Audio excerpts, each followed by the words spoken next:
Hello, hello, hello. This is Boeing 747, straight from Dar es Salaam to your thoughts. By your lovely hosts, Lisa Marie. And Clements. This is Unscripted Conversare. Oh, okay. I think I still like it when you say it. I don't know. We'll try to figure out and compare and contrast. Lakini, for now, I'll put it that way. Anyways, another beautiful week, another beautiful day. Tukiongelea mambo mazuri. The stuff you've been running from, the stuff you're trying to hide from. Yeah, we're here to talk about all that. Exactly, and the stuff that nobody tells you. Hamna mtu anakuambia. Nobody has the audacity. Au wanaona wivu akikwambia you have a problem. Yeah, yeah, probably. Anyways, I know how much you're excited for this topic. How sure are you? I know. I know you. Angalia. Unaona watu wanaotafuta watu wanakwambia na kujua. You don't know me, oh. I beg. Whatever. Anyways, this week, business. What it entails to run a successful business. You see, you're smiling. Oh, of course, Biashara. Yani, I love that word. I love the game. I love everything about it. That's why I told you you're excited. I'm excited. This is great. Yani actually ukiachana tu na the topic biashara, finding out that one of my favorite entrepreneurs is coming to Dar is even better. That one hit more, huh? I know. So for context, Vusi Tembe Kwayo, I hope I'm pronouncing his name right, is going to be in Dar es Salaam in July, right? Yeah, July. It's going to be in Dar es Salaam in July. We're not sponsored or anything. I just love the person. And if you're anybody interested in that space about business, entrepreneurship, buy yourself a ticket. Early bird tickets are 100,000. In case you buy it late, 150 pole yako. Na kwa wale ambao the prestigious want to have dinner with Vusi, you know. Aren't you going for that one? I thought you were going for that one. Dada, kilo tano unanipa hiyo. Nah, we'll see. Lakini for now, that is out of budget. So 500,000 for those people who want to go for the dinner. Anyways, to the topic at hand. Business. Labda tuanze dada, what were your thoughts when you first got into business? I thought when you do something you love, so it's going to be fun. You don't feel the pain. You don't feel the weight on your shoulders and stuff like that. So only to realize it's different. You might love something, but once you call it a business, it just puts extra weight on you. Wow, okay, interesting. Actually, tuanze hapo. The people that have gone out there, I'm not saying this is a wrong thing. You go out there and you've heard these words where turn the business you love into turn the thing you love into a business. Find a way to make it money. Yes, it's not a wrong statement, but I feel like there's so much underneath that nobody ever tells you that watu wengi wanakimbilia, oh, I'm doing this because I love this and I'm starting a business. Wah. Takuramba. Maisha takupiga picha. Kacha. Shots. You be there posing, not believing what happened. Bank account, 0. There you are. But I'm doing something I love. True. Yeah, true. Yeah, so I think the first misconception is, as much as it's something you love, there's so many principles and disciplines that you need to carry along that to be able to make it a successful business. Because hata ukichukulia like content creation, you love content creation, but as much as you love content creation, you can't just go out there and produce content without a context of where, is the target audience, who am I trying to reach to, and having a model of actually who are your viewers and who are you trying to reach and who you're trying to put the message across to. Then you ask yourself, oh, why don't I have views? Why don't people look at my content? It's like, but you're not structured. People don't want to watch stuff that's just okay. There's the random stuff that's fine. I'm not going to. Content creation is actually such a wide scope and such a wide space, but still, you still have to know who your viewers are. As much as when you start a business, you must know who your market is.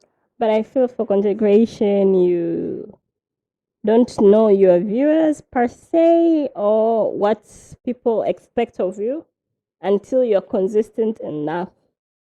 Yes, of course, until hata Like right from the beginning, you can't know. No, unlike business, you can do your research and figure out your target market. Yes. But for content creation, really, of course, content creation, that's why I say it's a wide scope. Yeah. It's a very, very wide scope. It has gray areas, as every business has gray areas where unaweza ukawa target audience yako ni the youth, lakini ukashtuka kwamba una wazee pia wananua. So, yep, that's like the gray area of that. Anyways, tuanze na the elephant in the room. When you're trying to start a business, the people, the thoughts, let's just call this imposter syndrome. Yeah, procrastination and stuff. All that, yani package that all into one. I think the hardest part of starting a business is actually starting. That is actually a very, very good point. The actual point of actually getting out of your comfort zone and actually starting. Yeah. And believing you're good enough to even start a business. That's the hardest part. Because once you step out that part, I think you can cope with the rest.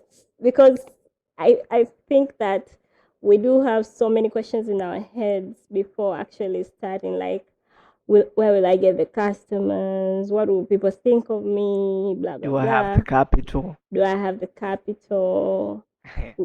Will it give me the return I expect? You know, sometimes the numbers before you start the business. That is the biggest trap you ever do to yourself. Numbers are numbering, huh? Well, and to you. Actually, I think I fell for that trap right after I finished uni. Let's leave out my 5 failed businesses before that. That is just context, eh? Right after I started, like I finished uni and I go for this closed business. Lisa, you know the story. And in my head, I had numbers. Tanua balo hapa for like this amount, and I'm gonna sell the pieces for like this amount, and I'm gonna be XYZ in my bank account, and I'm gonna repeat the cycle. Brah, nikapiga tukio. Numbers ain't numbering. Things ain't moving. Hey, life ikanpiga picha. Kaisha kuvaa mwenyewe au liga? Da, nilikuwa na nguo za wadada, sasa navaaje mwenyewe? You could have specified now. Kausha basi. Anyways, so yeah, first thought, don't be afraid to jump. I think like as a business person, go ahead. Like if you have a business idea and you think like you really want to do this and you're really interested, don't listen to people, what they say, kwa sababu utakutana na naysayers wengi. Of course, like a lot of people who are going to tell you you're not good enough. A lot of people are going to tell you that this is not going to work. The market doesn't support that. Mtu anakwambia the market doesn't support that. Bra, is the market in your head? Yani kitu ambacho wananifurahishaga tena, finally, I wanted to talk about this pet peeve. The people that discourage people from doing business by saying the market doesn't support that, and you have no facts to prove the market doesn't support that. All the facts you have is Kajioni that's down the street that tells you that the market doesn't support it just because he failed. Ni watu chungeni sana, stay away from me kwanza, miles away from me. Don't want to see you anywhere near me. You're vexing. I am vexing vibaya mno. Anyways, so basically kama nilivyokuwa nasema, don't be afraid to jump. Like if you're gonna go for it, go for it. Ikifeli, you just have to either go back to the drawing board, rehash your idea, and look at it from a different angle and see why it failed, or change up your idea. Doesn't mean that you're not cut out for business. It might be the idea. Take for me, mi nimeenda biashara ngapi? Sita. If I landed the one that actually worked. Yeah, you better try and fail than having not to try at all. True. Because I remember I had like other ideas in my head. By the time it was something new, then I was like discouraged and scared if it's going to work. Trust me, if I tell you right now, many people are doing it and it's actually working. Sasa jifikirie if you started then. Yes, you start to think like, I should have done this. Exactly. So you better just do it, because actually the pain of hard work is different from the pain of regret. Facts. That is, the pain of regret is worse. So you rather put in the work and say, okay, I tried but it didn't work. But if that item that you didn't try works out and you didn't do it, you'll be there. It's like, I'm so stupid, I didn't try. And that's the worst feeling ever. You look at yourself so dumb and stupid. Anyways, from try, what's the next step? Well, I think once you've started your business, know your numbers. If you have a big business, get an accountant. Some people are stingy, saying that they can't get an accountant because no one is stealing your money. Actually, if you don't know where your money goes, you're the one stealing from yourself. This might be the most controversial thought any business, like most business owners ambao, of course, hawajafika certain level have. Pay yourself less. Kwa sababu, I think for any successful business, any business to be successful, let's put it that way, you've got to be able to have a team around you that makes everything operate like a machine. Because kuna muda, yes, you can handle as an individual, you're the accountant in the beginning, yes, you have to set the tone, you're the accountant, you're everything. But inafika muda, you're limited as a human with your capabilities.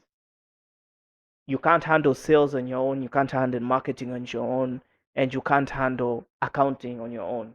So you need people to help you, so it makes your job easier, and now you can be able to do other things.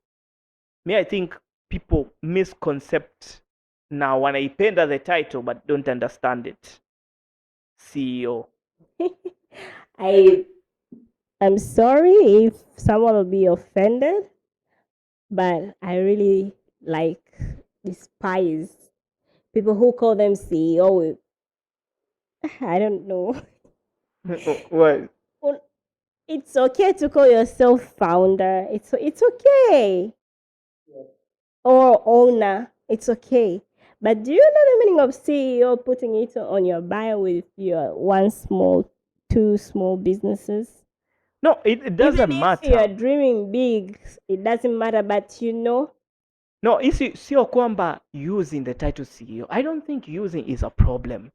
I don't think people understand what CEO entails as a role, like understanding the role CEO. That's why I'm saying that's why people misuse it. Exactly. You have to understand and entail what a CEO actually does. So huwezi ukajiita CEO wa biashara wakati wewe mwenyewe ndo sales, wewe ndo mwenyewe ndo marketing, wewe mwenyewe ndo cashier, wewe mwenyewe content creator na graphics designer ndo wewe, and you're calling yourself CEO, bro. You're the founder. You're the founder and small owner. business owner. It's okay. And that's okay. That's fine. That's where everybody start. We all start there. Yeah. As a founder, you start your business. You are the founder. You found like your business. I was reading Fatima's book. Mm-hmm. She was explaining how her dad actually founded more. Exactly. Wow, that's interesting. Yeah. I've not read the book yet. You know, this other one, marketing, the one about marketing. Oh, okay. African Powerhouse, something like that. Oh, African Powerhouse. Yeah, I was interested in reading that. After you may download the books and I never read them. I've finished it.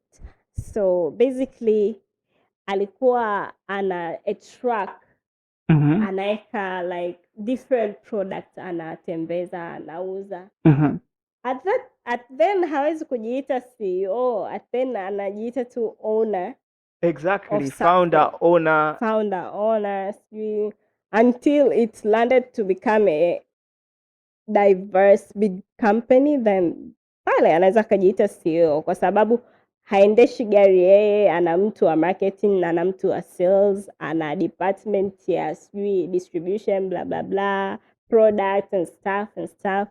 He can call himself CEO. But once you're a person ambao you do all that stuff on your own, you can't call yourself CEO. Anyways, turudi kwenye main point ambayo kabla hii point ambayo tunaiongelea is the next point, lakini let's just go back to the main point. Knowing your numbers. As any business, you have to keep track of what you're making and what you're spending. That will give you a vision of, okay, this is my business, labda monthly. Of course, if your business is not that big, I think you track monthly and annually. You don't track over quarter, like years. You track monthly and annually. So tracking monthly, annually, and quarterly, you start now figuring out kwamba in a month, and I'm not talking una track mwezi mmoja and then you say, oh, these are my numbers. No, you've got to have like miezi kadhaa ya data. Let's say a year, right? Ukasema kwa kuangalia January, February, March, April, my average sales zimepanda kiasi fulani au zimeshuka kiasi fulani au zimefluctuate kiasi fulani. I can put up an average for the whole year that we are averaging this number of sales in a year. What that does is it helps you now picture that biashara yangu ina uwezo wa kutengeneza this amount of sales. Like this is my bottom line of sales, like my average sales. And from there, you can now say, okay, if this is my average sales, so I can expect at least nitatengeneza this amount within a month.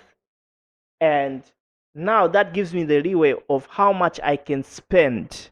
If you compare it, okay, I make this much amount of money, I spend this amount of money, this is my profit margin across the years, this is my average profit throughout the year. Okay, sasa hivi najua kwamba okay, I can make this amount, I spend this amount, I have leeway ya labda 2-3 million extra, I will save X amount, and then I will use this amount to ongeza what I'm selling. And that's how you keep track of how your business is operating. Lakini, as I'm saying this, I am pretty sure there's a business owner listening to me right now. Nikimuuliza last month, ametengeneza how much in sales, how much was spent. Hey, we shall fight. We shall fight. And that's not even, achana na point ya kwamba tu running. Even when you're buying a business, let's say you don't want to start one, you're going to buy one. If you go to the owner and that owner has no clear numbers of what they make, what they're spending, what's in the bank, yani those numbers, my friend, run. Run as fast as you can. You're buying a bomb. Run. Anyways, niache kurant. That's enough ranting for a spot. On to the next one. Point ambayo tulikuwa introduce hapo nyuma. Stop trying to be the face of the business. Unless your face has to be the business. Thank you. Stop trying to be the face of the business. Well, the killer mali, you're just trying to be seen. I am this business. Mimi ndo the owner. Stop trying to be the face of business. I am pretty sure, like, none of you, like, knows who, like, ambaye nani, like, mpaka mjue, okay, Mark Zuckerberg is pretty famous, he's on social media. Lakini, does anyone know the owner of Nokia? Exactly. Anyone know the owner of HP? Unless you're anywhere in geek, you're Googling that stuff. Hewlett Packard. Exactly. So nobody knows this stuff, eh? Or nobody, like, it took years kuja actually kumjua who Bakhresa is. Exactly. Au tuambie Apple owners wenye iPhone wote, niambie people who can mention Steve Jobs. You can, lakini let's count number of Apple users that actually know Steve Jobs. Wachache. Yeah. That actually informed that know Steve Jobs. Why are you trying to be the face of the business? And that's the question. Like, unless you're Fenty Beauty or something. But Fenty Beauty doesn't have Rihanna on all their posters. Oh, not all. Of like course Chache. Chache. Okay. Ata Kylie posts herself on the business. I think it depends with the type of business. It depends on the type of business. That's why I'm saying, unless your face is the business. Kama your face is not the business, stop trying to be everywhere. True. Kuna wale watu mnakaa, you're hogging every single role. Marketing, sales, cashier, Mr. Door to Door ni wewe. Bra, kausha. I'll get it if you don't have the staff. You don't have the funds to hire staff. I'll get it kwamba your business has just started hivyo. Lakini, let's be honest. After a year of good business, right? You can probably hire one staff ambaye ataweza kukusaidia, which is the beginning. Umeona? Lakini, that comes at the expense of you getting less in your pocket. That's the thing about some people cannot. Yeah, exactly. You've got to accept kwamba biashara ukiwa unaijenga, you got to have less in your pocket. I think kuna biashara ikifika at a certain point, you need to agree and to employment opportunities to others. True. Especially when you're small business, kuna a part inakuja grow. It's no longer a small business. Yeah, it's a big business. So you need to stop treating it like one, unless you want to lose it. And hata kama you've hired someone, right? Let's say, okay, hii ni trend kwa wafanyabiashara wengi in the Tanzanian context. Mm-hmm. I'm not going to talk about other countries because I've not experienced their business areas. In Tanzania, you start a business, and unless it's like a super high-end business, like a tech company and stuff like that, you hardly find like trained professionals to hire. And if you can find them, they're very expensive for you as a small business. So you start with people that are not trained, and you got to train them, right? But as soon as you train them and you've kept a standard, yeah, this is how we operate. Why are you interfering with their jobs? I know, right? Exactly. Because mpaka umemtrain and you wasted resources to train this person, that means you've got to trust them. You only interfere and intervene when you think things kabisa. They're not doing their job like how they're supposed to. Exactly. And you have to tell them, not actually interfere them. You need to tell them once, twice. If they don't get it, fire them. Exactly. Just fire them. And that's simple. Anyways, tukikaa hapa tutadwell sana, tutaongelea watu, but just understand you do not have to be the face of business for a business to be successful. Unaweza ukahaya watu, they will do things for you. As point ya CEO, a founder anaweza akafika sehemu akasema I am no longer fit to run this company, now I'm hiring a CEO, and that's okay. You hire a CEO and his job is to lead the company in the direction of your vision, kwamba mwambie maybe I want my company to get to XYZ, and these are our set of morals and guidelines of how the company goes. Now, from that point on, using those set of guidelines and morals, he can run the company however he wants to run the company, but just following those guidelines to make sure kwamba company haipotezi identity, but then yet he ndo CEO. And huyo mtu naye huwezi kuminterfere. They can hire, fire whoever they want and feel in the company until kwamba like they feel the company is running efficiently. Of course, HR na vitu kama hivyo, you do have to put in place watu kama hao ambao wata control the company culture, who they are hiring, who they are firing. Of course, this is big corporate level. Tuendelee na biashara zetu ndogo, tuachane na corporate level for now. Yeah. Anyways, tunakuja point nyingine, mabibi na mabana, ladies and gentlemen. I love this point.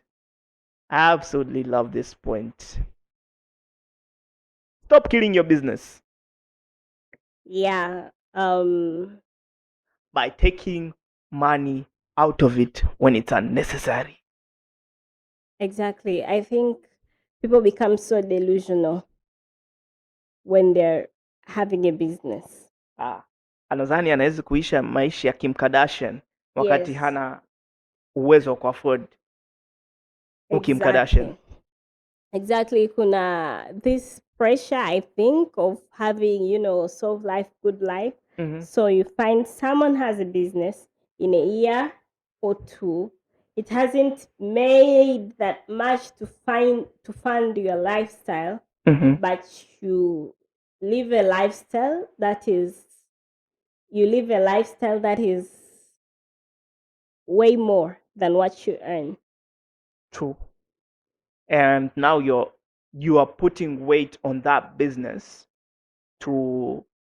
I have a perfect analogy for this one. I have a perfect one. Thank you to Vusi. Vusi used this once. Now I'm going to change it a little bit to make it sound into our context. This is like having a relationship partner, a boyfriend or girlfriend, and then expecting them to handle your emotional, to carry all your emotional baggage, to control when you're happy, when you're sad. Yes. That's how you're running a business and you're killing it. Because like huwezi katoka huko, you're sad and depressed and expect kwamba your relationship partner akae na yeye awe sad and depressed. No, that thing don't work, my friend. You're killing them. And then mnaachika and then you say, oh, why nimeachika? I mean, you wanted that stuff. Same thing with your business. Huwezi katoka huko unataka soft life if the business can't handle having soft life. Na wewe unaidrain tu. Oh, I want soft life. It's not going to happen. And then when business dies, unaanza kusema kuna mchawi. Mchawi ni wewe. You're the witch. Also, I think that context Vusi talks about, don't use your wife to fund your girlfriend. Like, when you have a business, don't use the money from that business to start another business. Absolutely. That's a mistake that I was almost making. Then I came across that video and I was like, oh. Yani, the best way, I get it, okay, sawa, you ask yourself, was like, sasa, where am I making this money from? For. So here's the point. When you know your numbers, unajua kabisa kuna profit margin kiasi fulani, and then you probably have a set limiter, which is good for any business owner to have a set limiter. Say the business and me 80-20%, right? So what this means is when the business makes profit, 80% goes back to the business as reserves and operating money. 20% I get back mimi mfukoni. So kama 20% is only 200,000, that's your budget, my friend. Your budget is 200,000. So set a limit. Sasa you should not have a higher percentage than your business. Never. And also, I think now you don't go 50-50 with your business. I learned this from Smart Money Woman. You need to separate accounts. Your business account is not your personal account. Facts. Vijana wenye akaunti zenu za biashara ambazo zina majina yenu, my God, life is going to be difficult. Yeah, at some point life is going to be difficult and you won't understand how to sort things out. Exactly, kwa sababu ukishaingiza your personal account, and even if you have more than one business, each business should have its own account.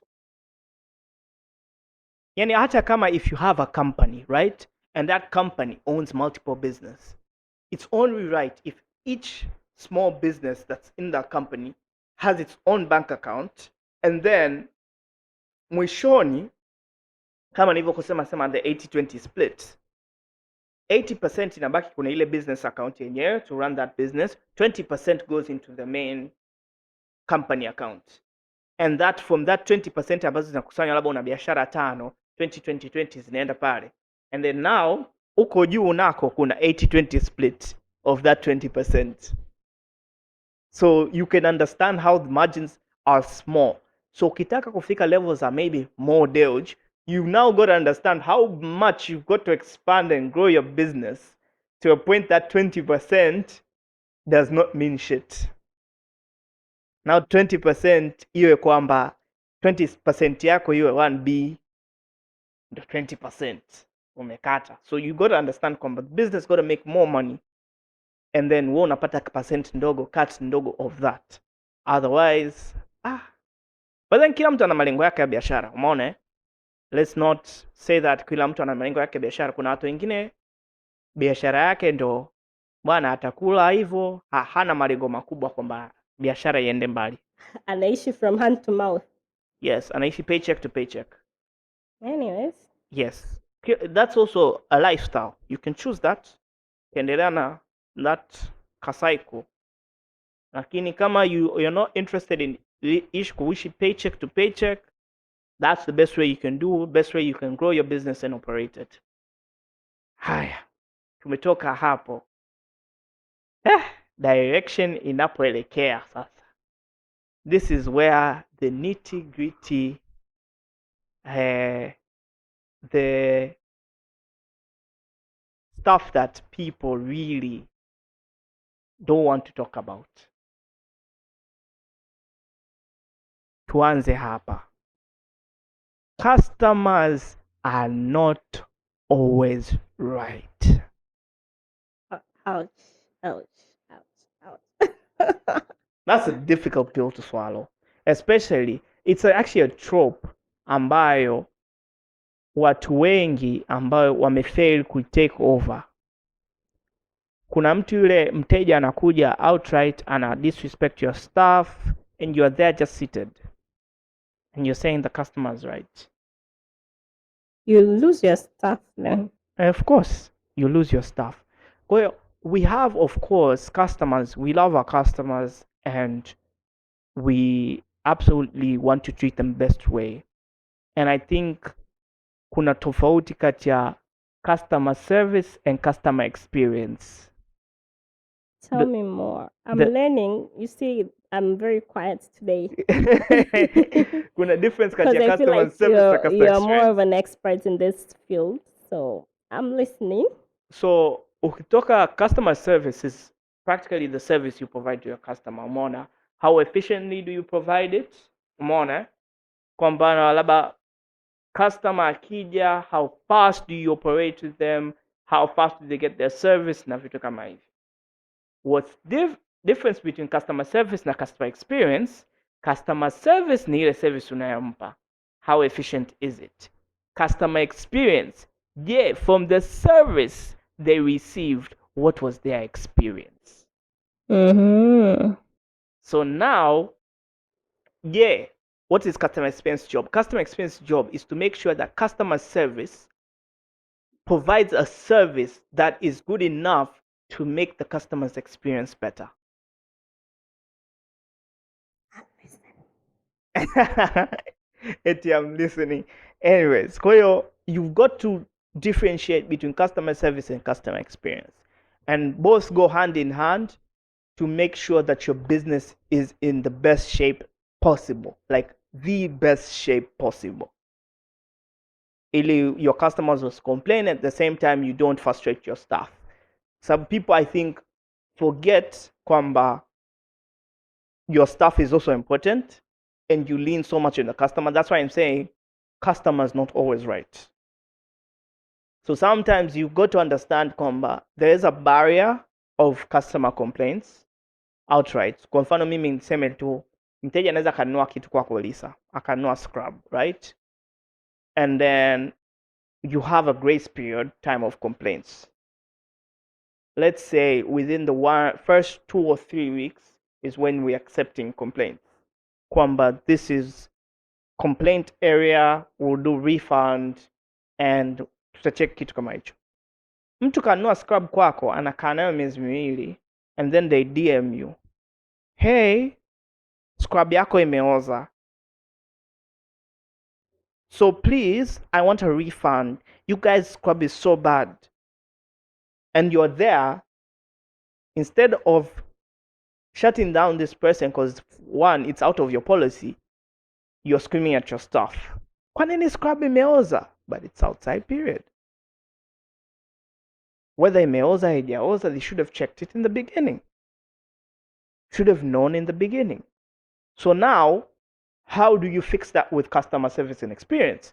Is, let's say a customer buys a sealed bottle, sawa, ile bottle kanunua pale, unamwambia, hey, just for preference, please open your bottle and check if your product is okay, so in case itakuwa ina matatizo, we give you a refund. Umenielewa? Give a refund or exchange the bottle, depending on what your policy is. That way, your customer knows I can trust this person kwamba they really want to give me the best product for me. And that enhances customer experience. But that's a service of checking the bottle. Umenielewa sasa? Anyways, tusifike mbali sana. If you guys want to talk about customer service, customer experience, we'll see. Maybe itafika muda tutaanza kuwa live on Instagram nini, and then we answer these questions. Yeah, sure. Yeah. Nice idea. I was just thinking about it. Great idea. I was thinking about it. Anyways, now tumetoka hapo, twende eneo lingine kubwa, building a team. Any business, ukishafika muda fulani, the business does overwhelm you. Now you've got to build a team of people that will help you run this business and stuff like that. Hapa ndo changamoto kubwa ya biashara inapokuja. Yeah, especially if you are from a small business.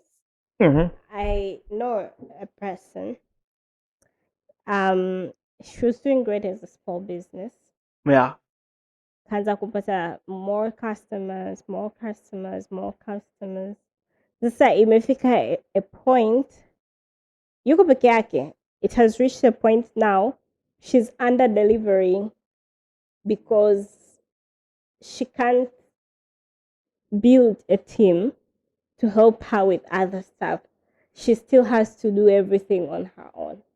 First of all, it's not healthy as a human being. You're going to get sick. Me, I kind of understand. I think we've had this conversation before. Yes, we have. I think we've had this conversation we have before. Had this conversation. I'll keep it under wraps who that person is. Like, yes, I get you kabisa. Owners wengi wana tatizo la kwamba wakishabeba their baby from step 1 to step 2. I found the right analogy tena in this situation. Me too. In this moment, it is like being an overprotective parent. not overprotective for me, but I think for me it's like not being an overprotective parent, but it's like you expect your baby to be a baby forever. True. Like at some point the baby will start crawling, standing to walking, and you should let them be. You are not going to always carry them on your lap. That's true. So you've got to accept kwamba bwana, biashara yangu imefika a point now I can no longer be alone. I need to hire people. Yes, una secret recipe. KFC, for Christ's sake, anagawa recipe yake all over the world in franchises. Pizza Hut does the same. What makes you seem like you're so special, my friend? You're not. And even if someone tries to steal your recipe, it still won't be you. It won't be you. Because There's most people don't buy the product, they buy the brand, if you get what I mean. Exactly. They don't buy what you're selling. I'm selling maybe a facial oil, I'm selling this. They buy because you have been able to build a brand that is appealing to people. True. And people find it reliable. Yeah, and people find it reliable. You have built a family on social media. People feel like you are their big sister or something, that you help them solve their problems. It's beyond the product. A business is always beyond the product. There is branding, there is everything that makes up a business, that is what makes people buy from you. Actually, that is so well put. To a point, Yani, I've gotten a nice example of, there are some businesses, right, where mteja anahitaji kuja in store. Mteja anahitaji kuja in store, and you find that when they come in store, they can see visibly the maltreatment of your staff are not happy and stuff like that. That aura, that environment makes it so difficult for a customer to come back again. Exactly, even if your products are good. Yes, and there's a person selling a bum-ass product, but has nice customer service and will eventually steal that customer from you. Exactly. Mtu akifika pale, dada karibu, kaa chini, unataka maji, what do you need today? Someone feels like a king akiingia pale. I went to this store. I didn't, honestly, they had mid stuff, jewelry. Yeah. They were mid. Like, no. Not the greatest quality. They're not greatest quality, great quality, but they look better on Instagram than. Okay. Yes. The quality is just okay, but not my style, I can say. But the customer service I received there might make me want to go back. See, there we go. So the customer experience is so important to making sure your business is successful. And that's why, to Kirudi point, you're building a team. You've got to build a team of people around you that, one, are effective workers, two, are motivated and inspired enough to actually do the job and make that business look what it is. And carry your vision. And carry your vision towards it. That's true.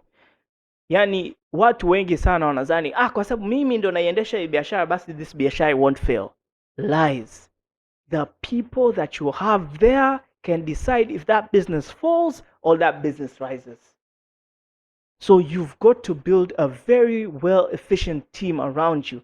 These people that actually resonate with your vision and are ready to carry it forward. Kuna watu wengine, I was talking about this in purpose. I think it was episode 1 or 2 when we said purpose. I think 2.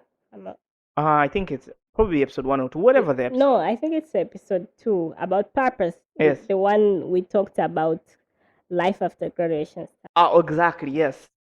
Thank you for reminding me.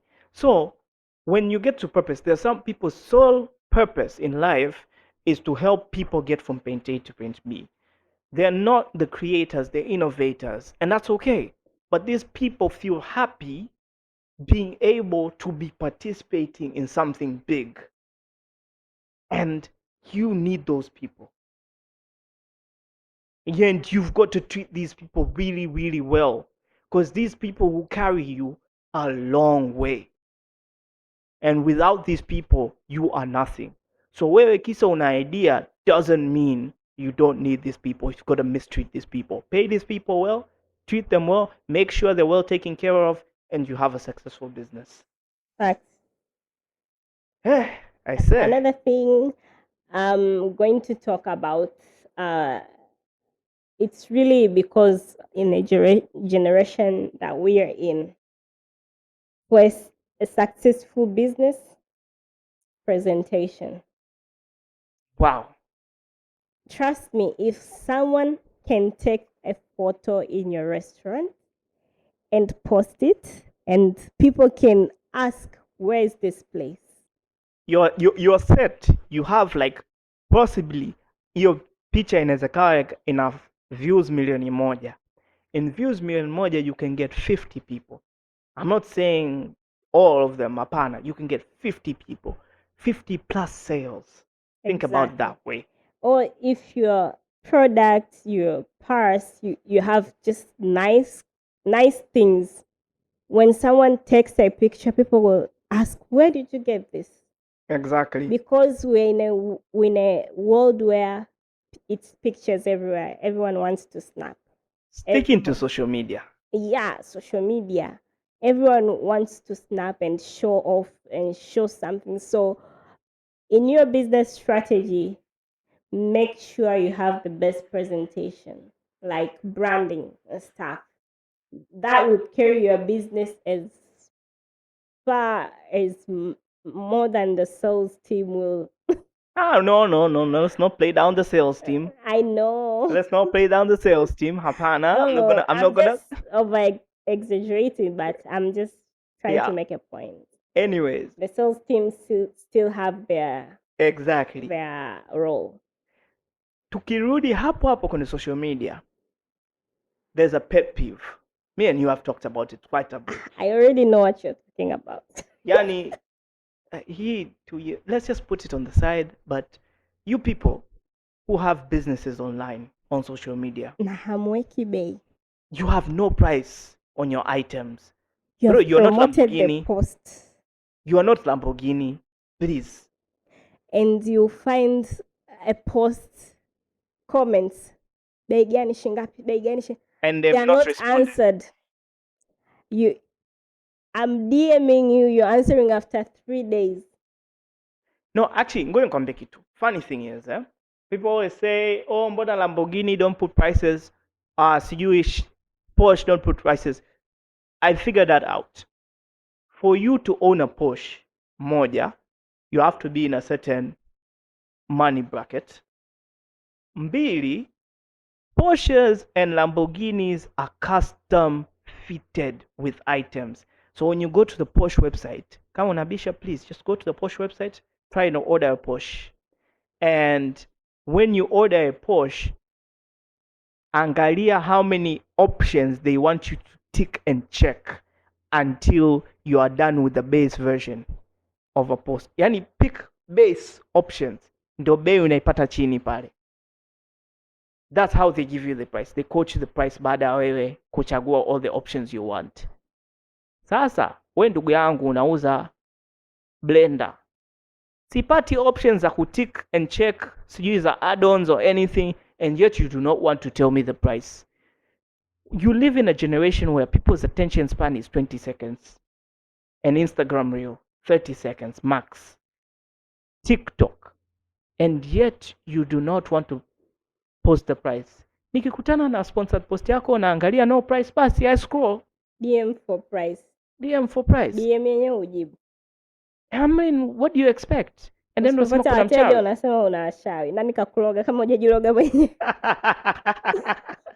I mean, seriously, people be serious with your stuff, man. Be serious with your stuff. Like, outline the price bwana bei ni hii hapa. Unless, okay, option in add-ons and everything. Of course, sasa hapo now you can say kwamba baby, this is a variable. Ndo maana unauliza bei, you ask for a quotation. lakini kitu kinajulikana bei ni stagnant, yet unataka nije nikubembeze nikuulize post ambayo maybe let's say it's just maybe you created an ad. Achana na sponsored post. I don't even think zile posts zako on social media like single posts ambazo una advertise one single item whether it's sponsored or not should not have the price. Instagram wameboresha, you can add price like a shop. Exactly. People can automatically check out, and yet you people don't have a freaking price. Bwana iishi hapo. I don't want to go further than there. I will rant till tomorrow. Lakini please put a price on your items. Tujue. Wewe mambo haya sisi we DM you and then you answer me 3 days later. Don't expect me to buy. Anyways, kiachana na hilo, tunakuja kwenye mambo mazuri zaidi, yeah? Now we come to talk about hiring family and friends. Yeah.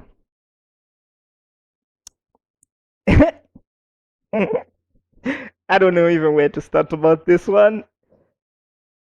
It's not bad. You can do it. But you have to be ready to fire them when they're not ready to run with your vision. Exactly. You need to be ready to fire them.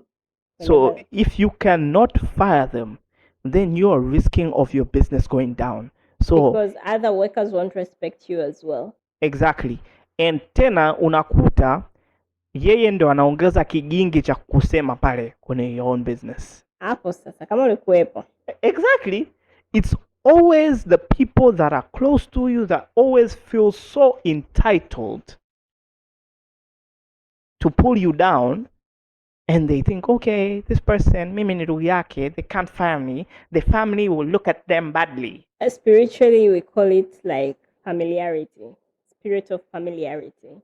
You become so familiar with someone, you think that, I don't know, you take them very normal. A person who hired you, pays you your salary, is now normal. Why didn't you go get a job on your own? No, I've gotten the best stupid idea in my head. What? Not firing that relative that is disrupting your business is like hanging on to a toxic partner or a toxic ex. Fact.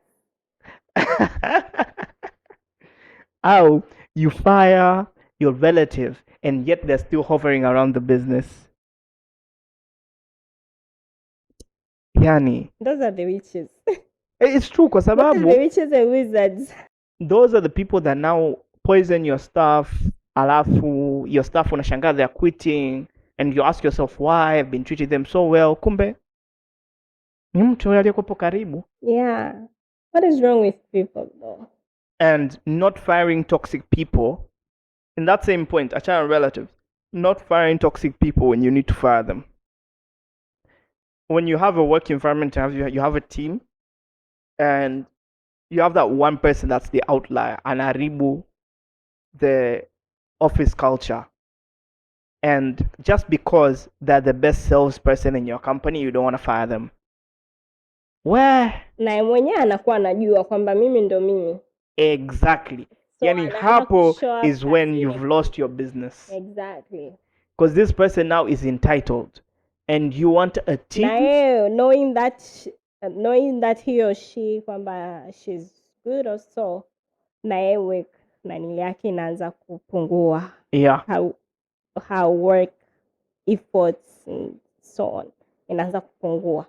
Kwa in the end you're killing your business. Well, right now, like asa tukiishia hapa, right? All those people that thought business running was easy. Are we ending here? Nah, nasema hata tukiishia hapa, right? All those people that thought like running a business was easy. I'll be honest with you.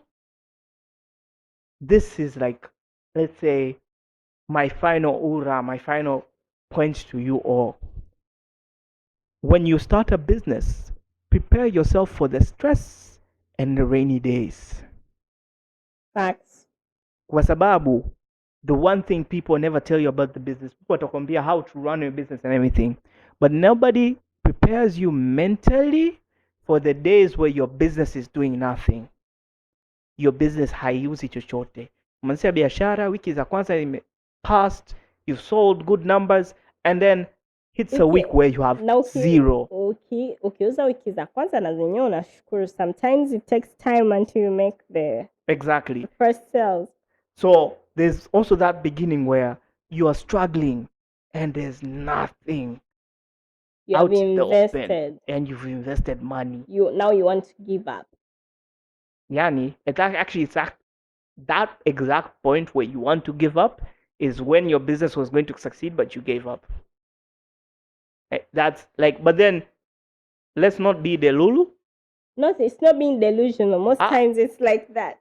Pana, I'm not saying this. There's deluluness and there's knowing. Kuna a product unajua kabisa, yes, this product can sell. Kuna ile product bana, unaona kabisa umefika kwenye market and everybody is telling you the same thing, bro. Yeah, of course kuna vitu kama hivyo. Hii product hii hapana, but then you're there, delulu hanging on. Hii biashara itatiki tu. I mean, yeah, maybe one day it will. Maybe one day it will when that demand turns around, but always know when to pull the plug when you need to pull the plug. Don't be delulu. Trust yourself, take the risks. When you can't take the risk, take a calculated risk, as we like to call it. Don't be afraid of debt. Debt is good. Yeah. Calculated debt though. Like calculated debt is really, really good. If you can borrow money from somewhere and you are guaranteed that you can pay it back without killing yourself or without having to kill your profits from your business, then that's good. You can take that debt. And after all these big businesses run their businesses on debt. Exactly. So you know when to calculate your kwamba I can borrow maybe 10,000 because I'm making 20 and I'll pay back the 10,000 after that. So that's easy. Last but not least, God. Yes, your spiritual father. Kama wewe ni Bwana Yesu Kristo, yes, stick there. Kama wewe ni Allah. I'm going to quote again. I'm going to quote Jokate alishawahi kuwa kwenye interview with Salama, and like, to being a successful person you need to have power behind you. Sasa hapo ndo utachagua kama ni Mungu au kama ni kachacha wazee wa vijijini anakwambia niletee kuku mweusi. Yeah. So at the end of the day, in any success journey, life is a warfare. Life is a battlefield. You need to have backup. Kwa hiyo hapo juu business zinavyoshindana, kila mtu anatumia nguvu zake za uko backup. Kwa hiyo make sure your armor is full. Now, in other context, pray to God. Be like Osofio in London. You carry yourself that little bag, travel to London, and go make things happen. Sure. That is all. Life is a battlefield. So you go out there, you hustle, work hard. Consistency is key. Consistency is key. Yani, so much consistency is key. You need to wake up every day, try and improve your business. And ukishafika sehemu flani ama like success, it doesn't mean you stop there.